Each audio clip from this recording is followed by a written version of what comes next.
అందరికీ నమస్కారం. ఆయుర్వేదాహార కార్యక్రమానికి స్వాగతం. మర్యాద లేని మాట, మనశ్శాంతి లేని సంపద ఎలాగైతే అనవసరమో మనకి ఆరోగ్యం లేని జీవితం కూడా అంతే అనవసరం. అందుకే మన జీవితాంతం ఆరోగ్యంగా, ఆనందంగా, బలంగా ఉండాలి అంటే మన ఆయుర్వేద ఆహార కార్యక్రమంలో చూపించే మంచి మంచి ఆరోగ్యకరమైన, రుచికరమైన రెసిపీస్ మీరు తప్పకుండా తయారు చేసుకొని తీసుకోవాల్సిందే. మరి ఈరోజు కూడా మన సీనియర్ ఆయుర్వేదిక్ డాక్టర్ శిరీష గారు ఎవరి కోసం ఎలాంటి అద్భుతమైన రెసిపీని పరిచయం చేయబోతున్నారో మేడంని అడిగి తెలుసుకుందాం. Hi ma'am. హలో కుమారి, ఎలా ఉన్నారు? బాగున్నాను. ఎలా ఉన్నాను? నేను కూడా సూపర్ డూపర్గా ఉన్నాను. సో మరి స్టార్ట్ చేసేద్దామా? స్టార్ట్ చేసేద్దాం. ఇప్పుడు మన ఆయుర్వేద ఆహార కార్యక్రమంలో మేలైన రుచులు. సో మేలైన రుచుల్లో ఎవరికి మేలు చేసేటువంటి రెసిపీని అందించబోతున్నారు? సో మనకి చిన్నపిల్లలు, పెద్దవాళ్ళు అందరికీ ఉపయుక్తంగా ఉండేటువంటిది. అలానే మనకి రోజుకు కావాల్సినటువంటి ఐరన్, అలానే కాల్షియం రెండు ఒకే దాంట్లో మనకు లభించేటువంటి ఒక మంచి రెసిపీని మనం తయారు చేసుకోబోతున్నాం. ఓ, ఏంటిది మ్యామ్ అది? సో అదే రాగి ఉప్మా.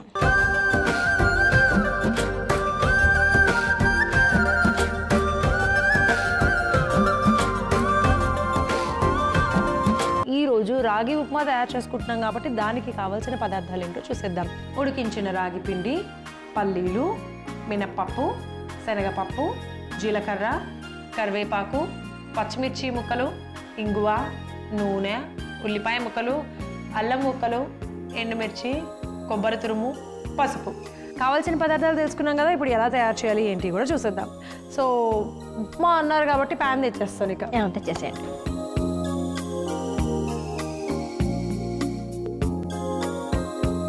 ఓకే, సో స్టవ్ వెలిగించేద్దాం. అసలు ఈ రాగి పిండితో ఉప్మా ఎలా చేస్తారు అనేది నాకు చాలా ఇంట్రెస్టింగ్ గా అనిపిస్తుంది. సో అందరూ రెగ్యులర్ గా చేసే ఉప్మా అయితే కాదనమాట. మనం ఎసరు పెట్టేసేసి దాంట్లో రాగి పిండి వేసేస్తాం. ప్రాసెస్ కాదు. అయితే అలాగే అనుకున్నాను నేను, పప్పులో కాలేస్తాను. అయితే నేను ఏంటి నీళ్ళు కూడా రెడీ చేసుకుందాం అనుకుంటున్నాను. కాదనమాట, అయితే చూడాల్సిందే తప్పకుండా. సో ఫస్ట్ అయితే కనుక దాంట్లో ముందుగా నూనె ఒక 2 స్పూన్స్ వేసుకున్నాం నూనె. ఓకే, నూనె వేసేసుకోవాలి. నూనె కొద్దిగా అలా వేడవుతూ ఉంటుంది. ఈలోపు మనం ఏం చేద్దామంటే పల్లీలు వేసుకొని కొద్దిగా వేగించుకుందామా? ఫస్ట్ పల్లీలు వేసుకోవాలి కదా. నేను ఉప్మాలు బాగా చేస్తాను మ్యామ్, తెలుసా? కాకపోతే ఎప్పుడు రాగి ఉప్మా చేయలేదు. అది ఇప్పుడు నేర్చుకొని ఇంటికెళ్ళి చేస్తాను. సో నూనె కొద్దిగా వేడైపోయిన తర్వాత మనము ఒక చిన్న కప్పుతో ఫుల్ కప్ ఆఫ్ పల్లీలు తీసుకున్నాం అనమాట. సో ఈ పల్లీలు వేసి వేగించుకుందాము. కానీ ఇప్పుడు నాకు ఈ రాగి పిండిని చూస్తే ఏమనిపించిందంటే, ఇది డైరెక్ట్గా మనకి ఈ రాగి పిండి కాదు, ఈ రాగి పిండిని మీరు ఇంకేదో చేశారేమో అనిపించింది. ఇంటికి ఏం చేశారనే విషయం తెలియదు. సో ఈ రాగి పిండి మనం ఒక బౌల్ తీసుకున్నాం కదా, ఈ బౌల్ రాగి పిండిలో కొంచెం నీళ్ళు తీసుకున్నాం అనమాట. అంటే మరీ ముద్దగా కాకుండా, అలానే మరీ పొడి పొడిగా కాకుండా కొంచెం పిండి తడిసేంతగా మనం నీళ్ళు తీసుకొని వాటిని మనం స్టీమ్ మీద ఉడికించామన్నమాట. అంటే ఫర్ ఎగ్జాంపుల్ ఒక గిన్నెలో మంచిగా నీళ్ళు వేసేసుకొని దానిపైన ఒక చిన్న ప్లేట్ పెట్టుకొని వచ్చే నీళ్ళు మరుగుతున్నప్పుడు వచ్చే ఆవిరితోటి మనకి ఈ రాగి పిండి ఉడుకుతుంది. ఓకే, అంటే రాగి పిండిలో జస్ట్ నీళ్ళ చల్లుకొని ఇలా లైట్ గా కలిపి అప్పుడు మనము ఇడ్లీ పిండి ఎలా అయితే ఉడికించుకుంటే అలా ఉడికించుకుంటాం. ఓకే, ఎన్ని మినిట్స్? ఒక 10 to 15 minutes సరిపోతుంది. ఓకే, విన్నారు కదా. సో మొట్టమొదటిగా మనం అలా చేసుకొని పెట్టుకోవాలి. ఆ తర్వాత ఎలా వస్తుందనేది చూద్దాం. ఫస్ట్ అయితే పల్లీలు ఇక్కడ వేగిపోతున్నాయి. అండ్ ఇప్పుడు మనము ఇంకొక స్పూన్ శనగపప్పు మొత్తం వేసేయచ్చు. 2 స్పూన్లు ఉంటాయి శనగపప్పు, అది కూడా మొత్తం వేసి. ఒక 2 స్పూన్స్ మినప్పప్పు, జీలకర్ర 1 స్పూన్, జీలకర్ర 1 స్పూన్ జీలకర్ర. సో ఇవి వేసి మనం ఏం చేద్దాం, లైట్గా ఫస్ట్ అవి వేగించుకుందాం అనమాట. రాగి పిండి మధ్యన అందరూ హెల్త్ కాన్షియస్ అయిపోయారు.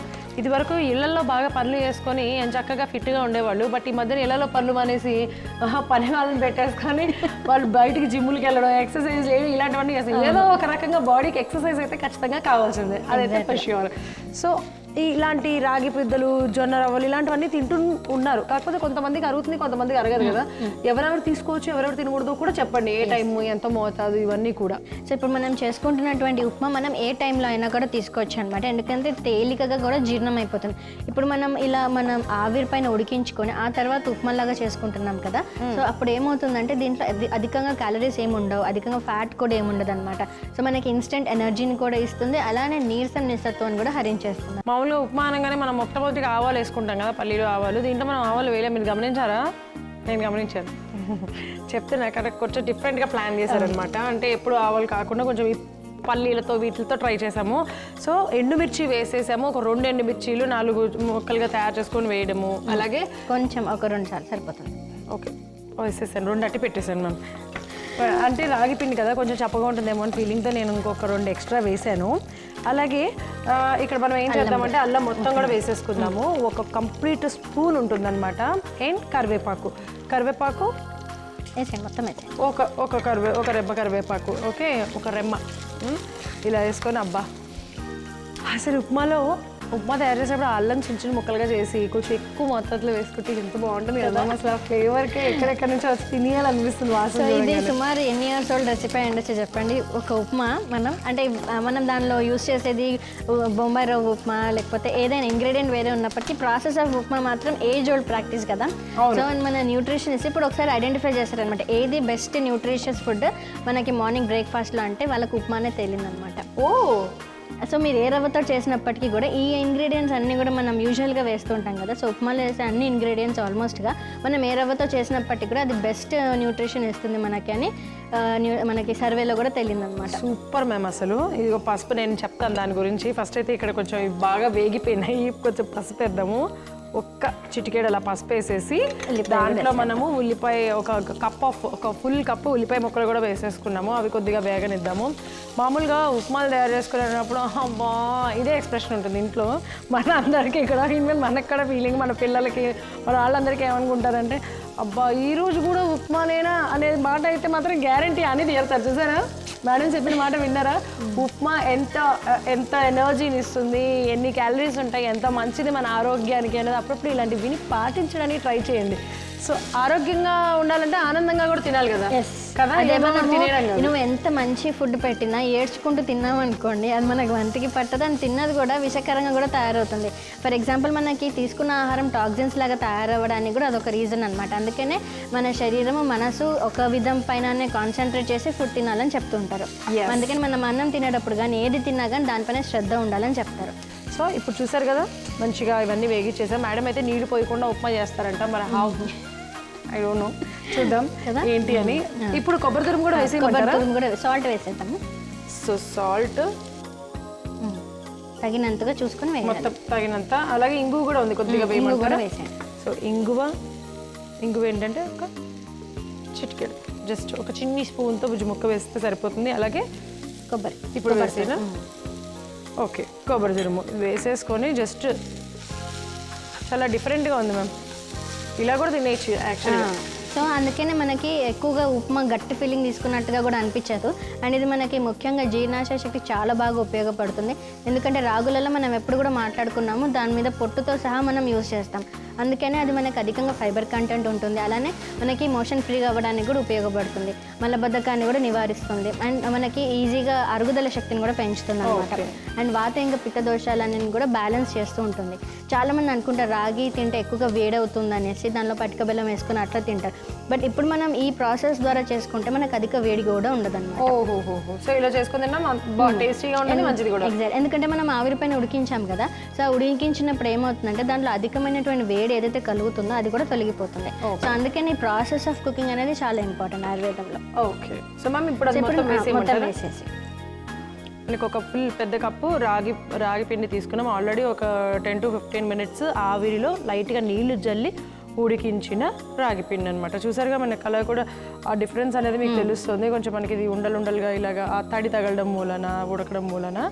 సో ఇప్పుడు మనం దీన్ని మంచిగా కలుపుకుందాము, అంతే అయిపోతుంది. వావ్ కదా, ఇప్పుడు చూసారు కదా ఇలా తీసుకొని తిన్నట్లయితే మనకు ఉప్మా తిన్న ఫీలింగ్ ఉండదు. అలానే మనం దీనివల్ల ఎన్నో పోషక విలువలు అన్నీ కూడా వస్తుంటాయి. ముఖ్యంగా మనం ఇందాక మాట్లాడుకున్నాం కదా ఐరన్ కాల్షియం ఒకే దానిలో వస్తుందని మనకి. సో ఇది అబ్జార్ప్షన్ అనేది డిఫరెంట్ పార్ట్స్గా ఉన్నప్పటికీ మనకి శరీరానికి కావాల్సినటువంటి ఏదైతే రక్తహీనత తగ్గిన వాళ్ళు ఉంటారో వాళ్ళకి శరీరానికి కావాల్సినటువంటి ఐరన్ అంతా కూడా మనకు అందుతుంది. అలానే ఎముకలు కూడా చాలా దృఢంగా ఉంటాయి. ఓకే, సో రక్తహీనత అనేది కూడా చాలా పెద్ద సమస్య కాబట్టి మీరు జాగ్రత్తగా అంటే ఏదైనా చిన్న చిన్న ప్రాబ్లమ్స్ వచ్చినా కొంచెం అప్పుడప్పుడు టెస్ట్ చేయించుకోవడము, మనకి ఏం డెఫిషియన్సీస్ ఉన్నాయని చూసుకోవడము, దాని ప్రకారంగా ఇలాంటి ఆహారం తయారు చేసుకొని తీసుకున్నట్లయితే మనకి ఎంతో ఆరోగ్యాన్ని అందిస్తుంది అనమాట. సో చాలా మంది అనుకుంటారు కదా, నేను చాలా ఆరోగ్యంగా ఉన్నాను, నేను అంత పర్ఫెక్ట్గా తింటున్నాను, నాకేం ప్రాబ్లం ఉండదు అని అనుకుంటారు. కానీ ర్యాండమ్గా వాళ్ళకి ఒకవేళ టెస్ట్ చేసినట్లయితే వాళ్ళకి కంపల్సరీ హిమోగ్లోబిన్ లెవెల్స్ తక్కువగా ఉంటాయి, లేకపోతే కాల్షియం లెవెల్స్, విటమిన్ డి కానీ విటమిన్ B2 అన్నీ తక్కువగా ఉంటాయి అనమాట.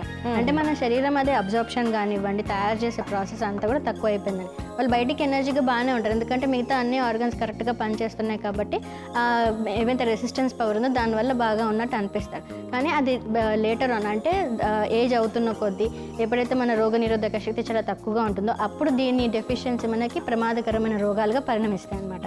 అందుకనే ముందు నుంచే ఇట్లా రోజుకొకటి మనం ఏదైతే ఆరోగ్యకరంగా మనం తయారు చేసుకుంటామో ఇట్లాంటి ఐటమ్స్ తిన్నట్లయితే మనకు ఆ డెఫిషియన్సీ రాదు, ఒకవేళ ఉన్నా కూడా సర్దు మణిగిపోతుంది అనమాట. ఓకే, సో అందుమూలన ఇలా తయారు చేసుకొని తీసుకోవాలి అని అంటారు. ఇది ఇప్పుడు మార్నింగ్ పూటే తీసుకోవచ్చా, అట్లా బ్రేక్ఫాస్ట్ లాగానా లేకపోతే స్నాక్స్ లాగానా, నైట్ డిన్నర్లో తీసుకోవచ్చా, తీసుకోకూడదు? ఇది తీసుకోవచ్చు, ఇది ఏ టైంలో అయినా తీసుకోవచ్చు అనమాట. ఇది తొందరగా మనకి అరుగుదల ఉంటుంది అనమాట, అంటే ఈజీగా అబ్జార్ప్షన్ అయిపోతుంది అండ్ ఈజీగా కూడా అరిగిపోతుంది. సో లాంగ్ స్టాండింగ్ ఎక్కువ అవర్స్ టైం పడుతుంది జీర్ణం అవ్వడానికి, అట్లా కూడా ఉండదు. అందుకే నేను చూసారు అంత ఫ్రై చేసేటప్పుడు కూడా మనకి అంటే తిప్పేటప్పుడు కూడా ఎంత ఈజీగా ఉందో. యా నిజమే కదా. సో ఇప్పుడు ఇది అయిపోయినట్టేనా? ఎస్, అయిపోయినట్టే. ఓకే, సో స్టవ్ ఆఫ్ చేసేద్దాము, సర్వింగ్ బౌల్లో తీసేసుకుందాం.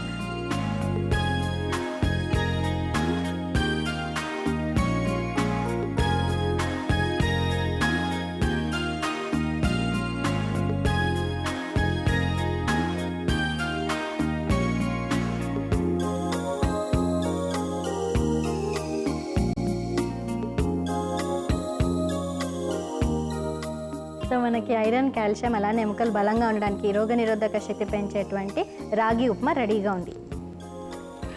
ఓకే, సో రాగి ఉప్మా నేను మేడం పేరు చెప్పిన దగ్గర నుంచి అసలు ఎలా తయారు చేస్తారు అనే ఉత్సాహం ఎక్కువైపోయింది. అది తయారు చేయడం అయిపోయింది, నెక్స్ట్ ఇప్పుడు టేస్ట్ చేసే టైం వచ్చిందనమాట. చూద్దాం. మంచిగా పల్లి వేసుకొని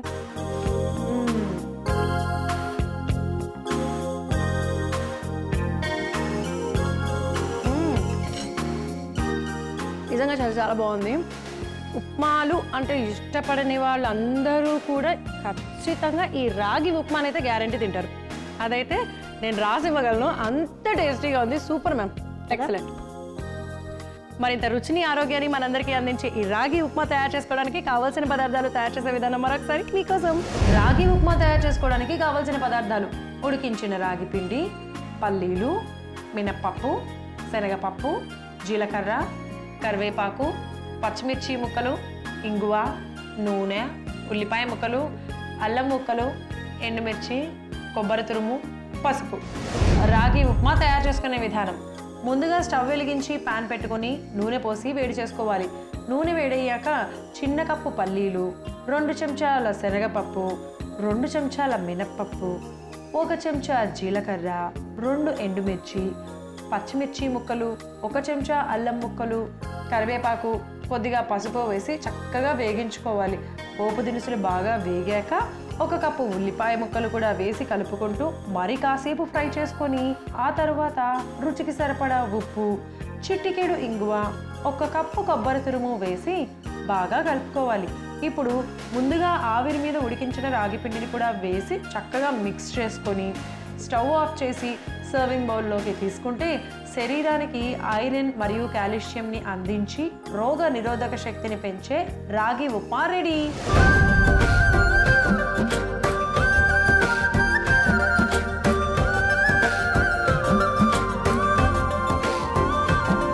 ఇప్పుడు మన ఆయుర్వేదాహార కార్యక్రమంలో ఆయుర్వేద చిట్కా.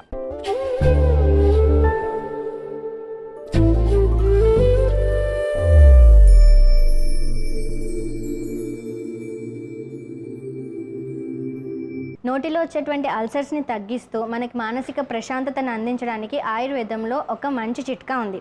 అదేంటంటే ఒక గ్లాస్ నీళ్ళని మంచిగా మరిగించి దాంట్లో నిమ్మగడ్డి అంటే మనకి లెమన్ గ్రాస్ అని దొరుకుతుంది కదా బయట, దానిని ఒక 5 మంచిగా స్లైసెస్ లాగా కట్ చేసి మరిగించేసేసి ఆ నీళ్ళని రోజు ఉదయాన్నే ఒక టీ లాగా తాగినట్లయితే మనకి నోట్లో వచ్చేటువంటి అల్సర్స్ తగ్గిపోతే, అలానే జీర్ణాశయ శక్తి మంచిగా ఉంటుంది, మనకి ముఖ్యంగా మానసిక శాంతి కూడా కలుగుతుంది.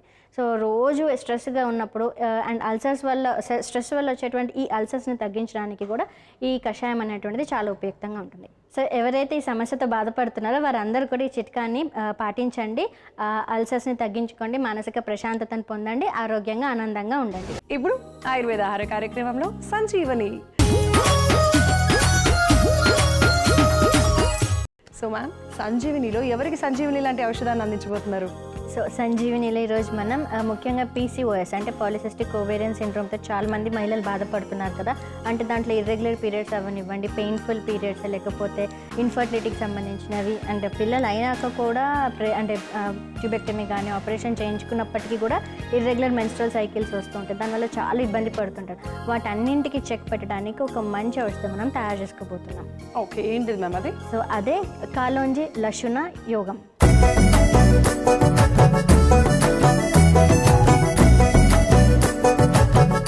సో విన్నారు కదా, పీసీఓఎస్ సమస్యకి చెక్ పెట్టడానికి మనం ఒక సంజీవని లాంటి ఔషధాన్ని తయారు చేసుకోబోతున్నాము. అదే కాలోంజి లశున యోగం. సో మరి దానికి కావాల్సిన పదార్థాలు ఏంటో చూసేద్దాం. కాలోంజి విత్తనాలు, వెల్లుల్లి రెబ్బలు, బెల్లం, ఇంగువ. కావాల్సిన పదార్థాలు తెలుసుకున్నాం కదా, ఇప్పుడు ఎలా తయారు చేయాలి ఏంటో కూడా చూసేద్దాం. సో ఏం చేద్దాం మ్యామ్? సో వీటన్నింటి ముందుగా మనం ఏం చేద్దామంటే, ఇవి తీసుకునే ఇంగ్రీడియంట్స్ అన్నీ కూడా మనం ఈక్వల్ క్వాంటిటీస్ తీసుకున్నాం ఆల్మోస్ట్. సో వీటిని మనం అన్నీ కూడా కలిపేసేసి మంచిగా దంచేసుకొని ఒక చిన్న గుళికలాగా అంటే లడ్డులాగా తయారు చేసుకోవాలి. ఇప్పుడైతే దంచాలన్నమాట.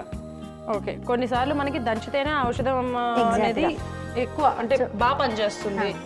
ఫస్ట్ మనం వెల్లుల్లిని దంచేద్దాము, ఆ తర్వాత మిగతావన్నీ వేసేద్దాం. ఫస్ట్ ఒక 10 వెల్లుల్లి రెబ్బలు తీసుకున్నాం, 8 నుంచి 10 వరకు. ఓకే, ఇది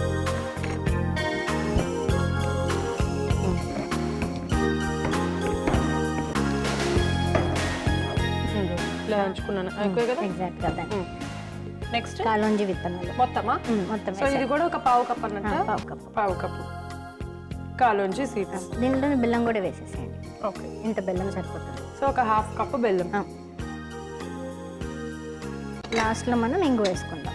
ఓకే, సో ముందుగా ఇవి దంచితే ఇది ఒక అంటే మనకు ఒక ముద్దలాగా తయారు చేసుకోవాలంటారా? ఒక ముద్దలాగా తయారు చేసేసుకోవాలి. నేను ఇది ఇలాగా మ్యాష్ చేస్తూ ఉంటాను. అసలు మీరు ఈ లోపు అసలు దీనివల్ల ఎవరెవరికి ప్రయోజనాలు ఉన్నాయి, ఎంత మోతాదులో, ఎన్ని రోజులు అనేది కూడా చెప్పండి. అయితే మనం ముఖ్యంగా ఇక్కడ మెయిన్ ఇంగ్రీడియంట్ అనేటువంటిది కాలోంజి సీడ్స్ అనమాట. ఈ కాలోంజి విత్తనాలు అనేటువంటిది ముఖ్యంగా మనకి పీసీఓఎస్ ప్రాబ్లంలో చాలా బ్రహ్మాండంగా పనిచేస్తుందని రీసెర్చర్స్ కూడా ప్రూవ్ చేశాయి. ఎందుకంటే అది ముఖ్యంగా మన ఆర్తవ దోషానికి సంబంధించినటువంటి శామకంగా పనిచేస్తుందని మన ఆయుర్వేద శాస్త్రంలో కూడా ఎప్పుడో చెప్పారన్నమాట. కాలోంజి సీడ్స్ అంటే ఉల్లిపాయ విత్తనాలే కదా? ఉల్లిపాయ సీడ్స్, ఆనియన్ సీడ్స్. సో ఆ కాలోంజి విత్తనాలు అనేటువంటిది మనకి హెయిర్ గ్రోత్ కూడా చాలా బాగుంటుంది. అలానే మనకి ముఖ్యంగా మనం ఈ గర్భాశయానికి సంబంధించినటువంటిది శోధకంగా పనిచేస్తుంది. అండ్ ఏదైతే ఇర్రెగ్యులర్ మెన్స్ట్రల్ సైకిల్స్ ఉన్నాయో దానివల్ల హార్మోనల్ ఇంబ్యాలెన్సెస్ ఏవైతే వస్తున్నాయో అది ముఖ్య కారణం. సో వాటిని రెగ్యులేట్ చేయడానికి కాలోంజి విత్తనాలు అనేటువంటిది చాలా ఉపయుక్తంగా ఉంటుంది. అండ్ మనం రోజు ఒక టీ స్పూన్ కాలోంజి విత్తనాలు కొంచెం గోరువెచ్చని నీళ్ళలో తాగినప్పటికీ కూడా మనకి సైకిల్స్ రెగ్యులర్గా కూడా అయిపోతాయి. ఓకే, ఎగ్జాక్ట్గా అంతే. అది చిన్న చిన్న సైజ్ అనమాట. అంటే మనము ఒక ఉసిరికాయ సైజ్ అంతా కూడా మనం తీసేసుకోవాలన్నమాట. రోజు ఎంటీ స్టమక్లో పొద్దున్న లేవగానే తీసుకున్నట్లయితే మనకి ఈ మెన్స్ట్రల్ సైకిల్ వల్ల వచ్చేటువంటి ఇర్రెగ్యులారిటీస్ ఏవి ఉంటాయో, అంటే కొంతమందికి ఎర్లీగా వస్తాయి, 15 డేస్కి వస్తాయి, కొంతమందికి ఆ 15 డేస్లో వచ్చినప్పుడు ఎక్కువ బ్లీడింగ్ అవుతుంది, కొంతమందికి 2 మంత్స్కి వస్తుంది, లేకపోతే 3 మంత్స్కి వస్తుంది. సో అట్లాంటివి కూడా సెట్ అయిపోతుంది. అంటే పీసీఓఎస్ సమస్యతో పాటు మెనోపాజ్కి కూడా ఏమైనా లింక్ ఉంటుందా? దానిని కూడా ఏమైనా సెట్ చేస్తుందా? ఇది ఓన్లీ స్పెషల్గా పీసీఓఎస్ ప్రాబ్లమ్కి అంటారు. దానికి కూడా సెట్ చేస్తుంది. దీనిని కూడా సెట్ చేస్తుంది. ఇర్రెగ్యులర్ పీరియడ్స్ ఉన్న వాళ్ళు తీసుకోవచ్చు, మంచిది. యా, ఎందుకంటే మనం దీంట్లో బెల్లం కూడా వాడుతున్నాం కదా. సో ఏదైతే రక్తహీనత ఉంటుందో బెల్లం మనకి ఆ హిమోగ్లోబిన్ లెవెల్స్ని కూడా ఇంప్రూవ్ చేస్తుంది. సో ఆ మైన్యూట్ లెవెల్స్లో ఉన్నటువంటి రక్తహీనతను కూడా అది కవరప్ చేస్తుంది. ఈ కాంపోజిషన్ అనేటువంటిది ముఖ్యంగా గర్భాశయ శోధనంగా పనిచేస్తుంది. అలానే ఇర్రెగ్యులర్ సైకిల్స్ కానీ పీసీఓఎస్ ఓవులేషన్ని కూడా ఇండ్యూస్ చేస్తుంది అనమాట. కొంతమందికి మనకి డిలేడ్ పీరియడ్స్ ఉంటాయి కదా, అంటే ఫర్ ఎగ్జాంపుల్ మెనోపాజ్ స్టేజ్ అనుకుందాం, మనకి అప్పుడు రెగ్యులర్గా పీరియడ్స్ రా, అప్పుడు ఏం చేస్తుందంటే ఇది ఆర్తవాన్ని మంచిగా ప్రమోలేట్ చేస్తుంది అనమాట. సో అది చేయడం వల్ల ఏమవుతుంది, వాళ్ళకి ఒకవేళ హార్మోనల్ ఇంబ్యాలెన్స్ వల్ల రాలేదు అంటే ఓకే, బట్ ఏదైనా డిసిమిలారిటీస్ కానీ ఏదైనా ప్రాబ్లమ్స్ ఉంటే మాత్రం వెంటనే డేట్ కూడా వచ్చేస్తుంది. ఓకే, సో ఇప్పుడు దీంట్లో ఇంగు కూడా వేయాలన్నారు. మొత్తం ఒక చిటికెడు వేద్దాం. ఒక చిటికెడు. అండ్ ఇక్కడ మనం ఇంగు ఎందుకు తీసుకున్నామంటే మనకు అది పెయిన్ రిలీవర్గా పనిచేస్తుంది అనమాట. యూజువల్గా మనకి మెన్స్ట్రల్ సైకిల్ ఉన్నప్పుడు కూడా బాగా పెయిన్ అబ్డామిన్గా ఉన్నప్పుడు మనం ఏం చేస్తామంటే ఒక గ్లాస్ వాటర్లో గోరువెచ్చని నీళ్ళలో ఒక పావు టీ స్పూన్ ఇంగు కూడా వేసుకొని తీసుకున్నట్లయితే పెయిన్ కూడా తక్కువగా ఉంటుంది. ఓకే, సో ఇలా ఇంగు కూడా వేసేసుకున్నాం కాబట్టి దీన్ని మనం కలుపుకుందాం.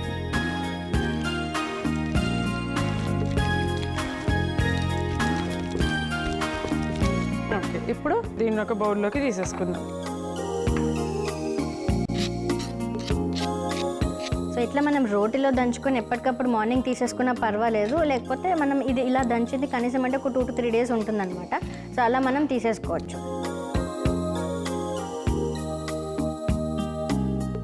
సో కనీసం ఎన్ని రోజులు వాడాలి అంటే 2 months ఎవ్రీ డే మనం ఎంటీ స్టమక్లో ఉసిరికాయ అంత సైజ్ గింజని తయారు చేసుకొని దీంతో రోజు ఎంటీ స్టమక్లో తీసుకున్నట్లయితే కనీసం 2 months తీసుకున్నట్లయితే మనకి నెక్స్ట్ పీరియడ్స్ అంతా కూడా రెగ్యులర్గా ఉంటుంది.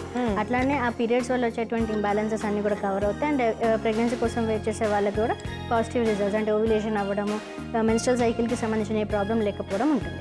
ఓకే, సో ఇన్ని ఉపయోగాలు ఉన్నటువంటి కాలోంజీ లశునా యోగం రెడీగా ఉంది.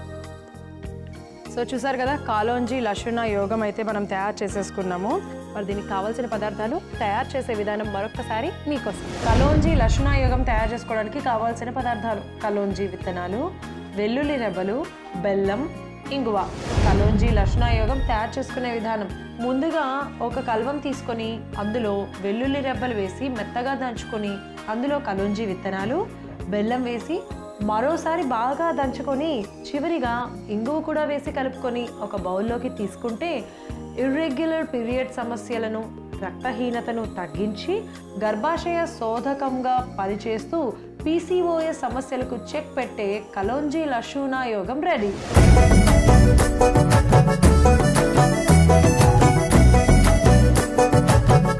Thank you very much ma'am, మంచి రెసిపీని అలాగే ఔషధాన్ని మాకు అందించినందుకు. Thank you Kumari.